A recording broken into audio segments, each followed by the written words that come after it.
रूस से कच्चा तेल खरीदता रहेगा भारत। वित्त मंत्री निर्मला सीतारमण की अमेरिका को दो टूक। बड़ी खबर जानिए।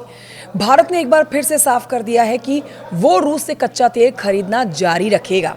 केंद्रीय वित्त मंत्री निर्मला सीतारमण ने एक टेलीविजन चैनल के साथ बातचीत में ये बड़ा बयान दिया। पिछले महीने अमेरिकी राष्ट्रपति डोनाल्ड ट्रंप ने जब भारत पर एडिशनल 25% टैरिफ लगाया तो इसके पीछे यही वजह बताई थी कि भारत रूस से भारी मात्रा में तेल खरीद रहा है और इसीलिए उस पर पेनल्टी लगाई गई है। अब देखिए, भारत अमेरिका के द्वारा लगाए गए कुल 50% टैरिफ का सामना कर रहा है। वित्त मंत्री ने कहा है कि भारत की तेल खरीद पूरी तरह से आर्थिक और व्यावसायिक कारणों पर आधारित है।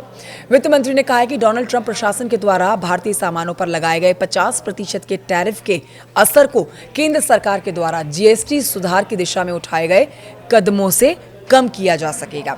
उन्होंने कहा है कि केंद्र सरकार उन लोगों की मदद के लिए भी कदम उठाने जा रही है जिन्हें अमेरिका की ओर से लगाए गए टैरिफ की ऊंची दरों से नुकसान हो रहा है। वित्त मंत्री ने साफ कहा कि चाहे रूसी तेल हो या फिर कोई और चीज हो, हम हमारे फैसले पर अटल हैं। ये हमारा फैसला है कि हम उस जगह से खरीदें जो हमारी ज़रूरतों के अनुकूल हो, चाहे वो दरों की बात हो, लॉजिस्टिक्स की बात हो या फिर किसी भी चीज़ की बात हो। इसीलिए हम अपना तेल कहाँ से खरीदते हैं, इसके लिए हमें वही जगह चुननी होगी जो हमारे लिए सबसे अच्छी हो, क्योंकि हम इसके लिए बहुत ज़्यादा भुगतान करते हैं। हम इसे खरीदते रहेंगे। भारत अमेरिका के द्वारा लगाए गए टैरिफ को कई बार गलत बता चुका है।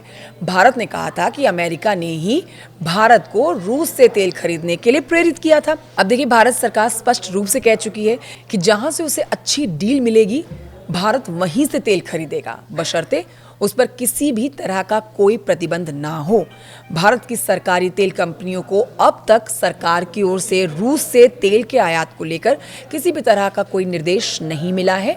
तो ये दो टूक निर्मला सीतारमण की अमेरिका को कि भारत जहां से तेल अभी तक खरीदता आया है वहीं से तेल खरीदेगा, यानी कि भारत रूस से तेल खरीदता रहेगा। इस पर आप क्या टिप्पणी करेंगे, कमेंट करके जरूर बताएं। Thank you so much for watching.